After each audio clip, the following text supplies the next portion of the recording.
যে অনেকেই তখন মানে তোমরা অনেক সময় কাজ পাওনি, কিন্তু তাদের মধ্যে একজন ব্যতিক্রম ছিলেন দেব, যিনি সবার সঙ্গে কাজ করেছেন। তার জন্য হয়তো নন্দনে তার ছবি রিলিজ হয়নি, কিন্তু তা বলে দেব তোমাদের সঙ্গে কাজ করা, ছবিতে অভিনয় করা কিন্তু বন্ধ করেননি।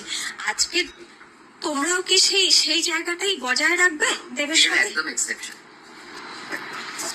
দেব একদম এক্সেপশন। ভীষণ প্রিয় ছেলে আমার, আমি ভীষণ ভালোবাসি ওকে।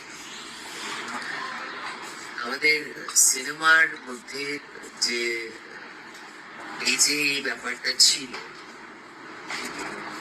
দেখুন এত হচ্ছে আমরা সবাই ফ্রিল্যান্সার, পুরো প্রফেশনটাই হচ্ছে ফ্রিল্যান্সারদের।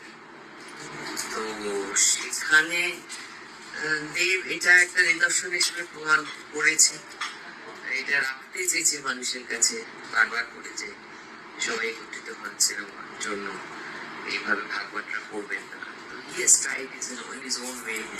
আর সবাই জানে যে আমার আর দেব মানে আমাদের ভীষণ বন্ধুত্ব, ভীষণ ভালোবাসা, ছোট্ট ভাইয়ের মতন আমার।